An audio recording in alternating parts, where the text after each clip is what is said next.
Welcome to Lumber Logic, the channel where we transform raw timber into fine woodworking masterpieces and prevent you from ruining your hard work with terrible finishing mistakes.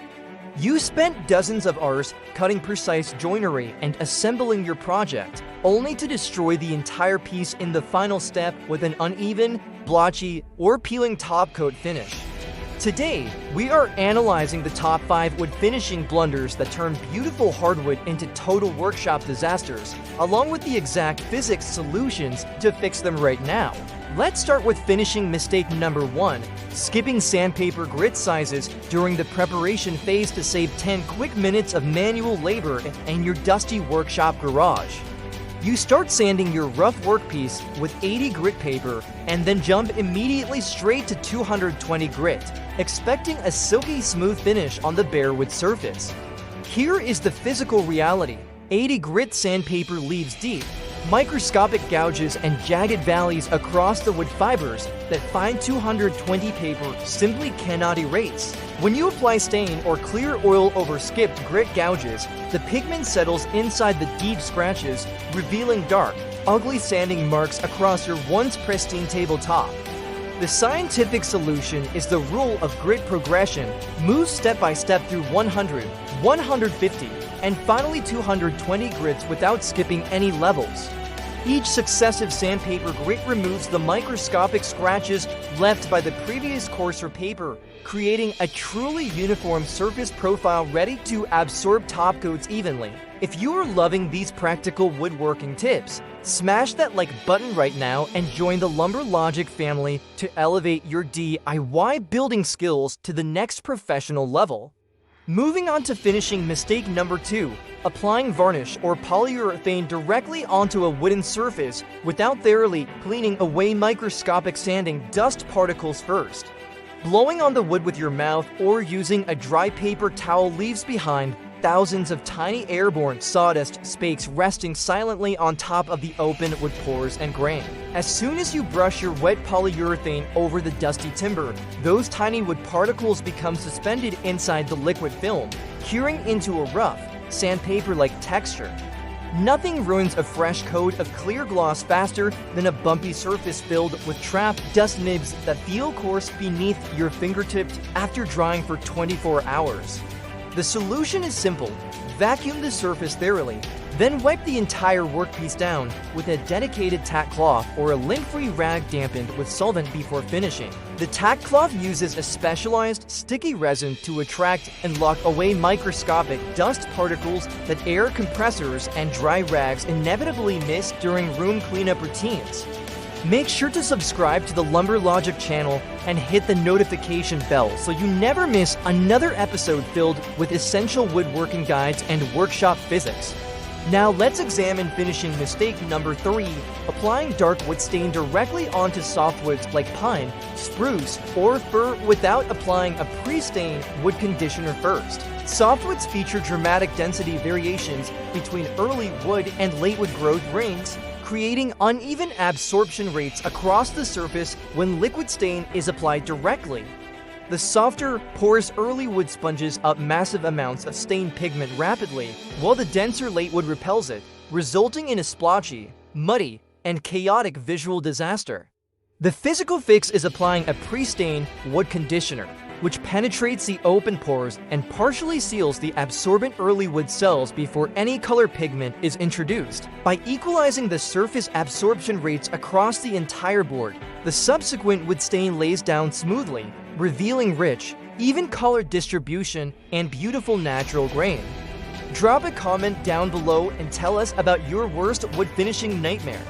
Did your stain turn out blotchy, or did your varnish trap air bubbles? We read every single story. That brings us to finishing mistake number 4, using toxic, film-forming finish like film polyurethane or nitrocellulose lacquer on cutting boards and wooden kitchen utensils. Film finish sit on top of the wood like a plastic sheet. When you slice vegetables with a sharp knife, you chip off microscopic plastic flakes directly into your fresh food. Furthermore, water seeps into those knife cuts beneath the plastic layer, trapping moisture inside the wood fibers and creating a breeding ground for mold and deep bacterial rot. The proper solution for food contact items is applying pure food-grade mineral oil, beeswax, or organic walnut oil that penetrates deep into the wood cells without forming a film. Mineral oil repels moisture from within the wood matrix while remaining completely non-toxic, safe for consumption, and incredibly easy to reapply whenever the wood looks dry. Share this video with a fellow maker or woodworker who needs to stop ruining their projects. Spreading good finishing techniques saves valuable timber and prevents workshop heartbreak. Finishing mistake number 5 is overbrushing fast-drying finish like clear lacquer or shellac, which creates unsightly brush stroke ridges and trapped air bubbles in the film. Fast-drying top coats rely on rapid solvent evaporation. As the solvent leaves the liquid film, the viscosity increases dramatically within just a few short minutes of application. If you continuously run your brush back and forth over drying finish, you drag the thickening liquid, leaving permanent brush marks that cannot self-level before curing solid. The professional technique is to apply the finish in long, smooth, continuous strokes with a high-quality natural bristle brush and let the liquid self-level without interference. Understanding the chemical evaporation rate of your chosen finish allows you to work with the material's open time rather than fighting against it as the solvent evaporates away. Another crucial factor often overlooked in finishing is ambient workshop temperature and relative humidity levels during the application and curing stages of clear top coats. High humidity slows down solvent evaporation in water-based finishes, causing moisture to get trapped inside the curing film and turning clear polyurethane into a milky haze. Conversely, applying finish in direct sunlight or extreme heat causes the top layer to skim over instantly while the bottom liquid remains trapped and unable to off-gas. Always maintain your workshop finishing area around 70 degrees Fahrenheit with moderate humidity to ensure optimal chemical curing and crystal clear film transparency. Be sure to hit that thumbs up button right now if you are learning something new today. Your support helps YouTube push our educational woodworking videos to makers worldwide. Let's talk about the danger of improper rag disposal.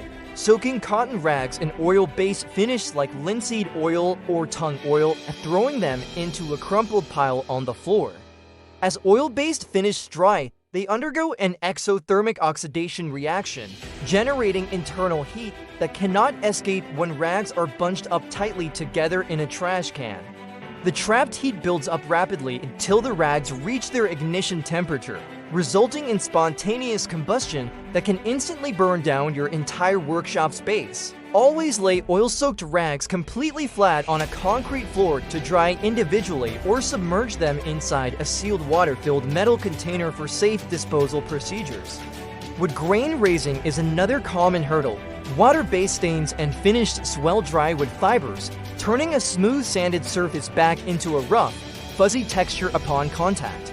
To prevent raised grain from ruining your final coat, pop the grain intentionally by wiping the sanded wood with a damp cloth, letting it dry and lightly scuffing it smooth. Scuff sanding raised fibers with 320 grit paper before applying your water-based top coat ensures the final clear finish remains dead smooth throughout curing. What is your absolute favorite wood finish to use in your shop? Do you prefer hard wax oils, classic varnish, or natural shellac? Let us know your thoughts in the comments. Failing to stir your finish thoroughly before application is a silent killer of sheen consistency, especially when using satin, semi-gloss, or matte polyurethane clear coats. Flattening agents like microscopic silica powder settle at the bottom of the conduring storage, requiring thorough stirring with a flat stick to redistribute them evenly throughout. Shaking the finish vigorously instead of stirring creates thousands of tiny air bubbles that get trapped in the drying film, ruining the optical clarity of your top coat. Always stir your clear coats gently from the bottom up to blend flattening agents without introducing unwanted air bubbles into the liquid mixture prior to brushing or spraying. Using the wrong brush type for your specific finish chemical leads to terrible flow out, heavy shedding bristles, and frustrating surface defects across your finished workpiece.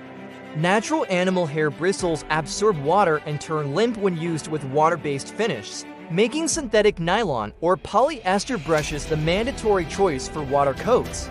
On the flip side, natural China bristle brushes excel with oil-based varnishes and paints, holding liquid efficiently and laying down smooth, bubble-free coats with minimal effort. Subscribing to Lumber Logic means you get access to deep dive woodworking guides, tool reviews, and science-backed finishing tutorials every single week without fluff. Applying coats that are far too thick is another classic mistake that leads to sagging runs, wrinkled surface skins, and dry times that take weeks instead of hours to cure fully. Multiple thin coats always beat one heavy, dripping coat because thin layers allow solvents to evaporate evenly, building a rock-hard protective film with superior clarity. Lightly scuffed sanding between thin coats with 400 grit paper removes tiny surface dust spakes and provides mechanical adhesion for the next layer of clear finish. Mechanical adhesion occurs when the liquid finish flows into microscopic scratches created by scuff sanding, locking the cured layers together into a monolithic protective shield. Chemical adhesion, on the other hand, occurs when solvent-based finish like lacquer melts slightly into the previous layer, fusing the coats together without requiring scuffing. Understanding whether your finish relies on mechanical or chemical adhesion dictates your sanding schedule between coats and prevents catastrophic intercoat peeling later on. If you are finding this breakdown helpful, share it with your local woodworking guild or maker group. Educating our community builds better craftspeople across the world. And grain absorption is notoriously aggressive. The exposed vascular tubes at the ends of boards absorb up to 4 times more finish and stain than side grain surfaces do. This rapid absorption turns end grain dark and unsightly when stained, completely unbalancing the aesthetic harmony of tabletops, picture frames, and fine cabinetry work. To control end grain darkening, sand the end grain to grit sizes higher than the face grain, polishing the fiber ends to restrict liquid absorption before staining the board. Alternatively, apply a thin coat of Duax shellac or diluted wood conditioner exclusively to the end grain to seal the open pore structures before applying colored stains. Duax shellac is known as the universal sealer in woodworking because it adheres securely to virtually any wood species and accepts any top coat finish applied over it smoothly. Shellac contains natural resins produced by lac bugs, dissolved in denatured alcohol to create a fast-drying, highly versatile protective coating used for centuries by masters. Don't forget to hit that notification bell so you get alerted the exact moment our next Lumber Logic tutorial drops. Stay ahead of the curve with expert workshop techniques. Steel wool contamination is a hidden danger when finishing open-pore woods like oak or ash, as tiny steel fragments break off and lodge deep inside the porous wood structure. When water-based topcoats or ambient humidity contact those trapped steel fragments, they rust rapidly, creating thousands of permanent black spots across your finished project. Replace traditional steel wool with synthetic non-woven abrasive pads like Scotch-Brite, which scuff surfaces effectively without shedding corrosive metallic particles behind. Sanding through thin hardwood plywood veneers is a heartbreaking disaster that happens in seconds when using aggressive orbital sanders on delicate cabinet construction panels. Commercial plywood veneers can be as thin as 1/50th of an inch, requiring light hand sanding with fine grits rather than heavy power sanding with coarse abrasive discs. Once you sand through the face veneer to the glue line below, the damage is irreversible and can only be hidden with opaque paint or expensive panel replacement work in the shop. Drop a comment below if you have ever accidentally sanded through plywood veneer. It is a rite of passage every woodworker experiences at least once in their building journey. Hard wax oils have surged in popularity for modern furniture finishing because they combine natural vegetable oils with protective waxes in a simple single-coat application process. The oil penetrates deep into the wood fibers to highlight natural figure, while the wax cures on the surface to provide water resistance and a silky matte tactile feel to touch. Applying hard wax oil requires buffing the liquid thoroughly into the wood pores and buffing off all excess material completely before the surface begins to tack up and dry. Leaving excess hard wax oil sitting on the wood surface results in a sticky, gummy mess that refuses to cure properly, requiring harsh solvent scrubbing to strip back to bare timber. Always follow the manufacturer's golden rule with oil finishes. Apply liberally, let it penetrate the wood cells, and wipe away every single drop of excess liquid from the board. Join our growing Lumber Logic community by clicking that subscribe button. We are dedicated to bringing you science-based woodworking knowledge that saves you time and money.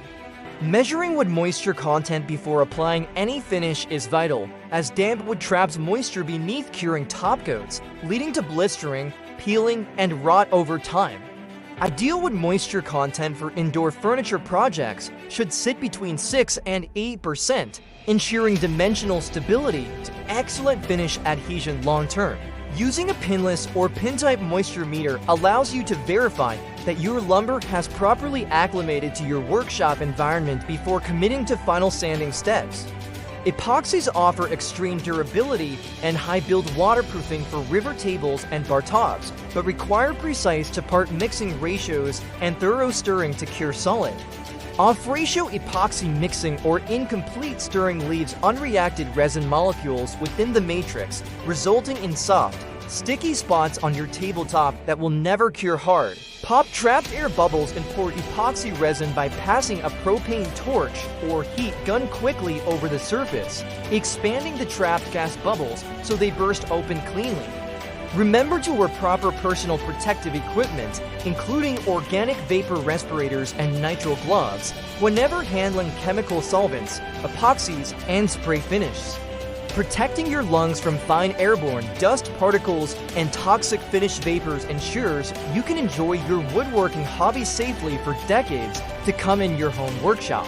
Check out the link in the description below for our recommended finishing tools, tack cloths, sandpapers, and safety gear used every day in the official Lumber Logic workshop. Achieving a flawless wood finish is not about possessing secret magic skills. It is about respecting the physics of wood anatomy, chemistry, and meticulous surface preparation. By avoiding these 5 common finishing mistakes and applying our simple scientific solutions, your woodworking projects will look better, feel smoother, and last generations. Thank you for spending your time with us today on Lumber Logic. Keep practicing your craft, stay safe in the workshop, and pay attention to those crucial finishing details. See you in the next episode, where we will dive into more woodworking science, tool comparisons, and practical building guides to help you master the art of working with wood.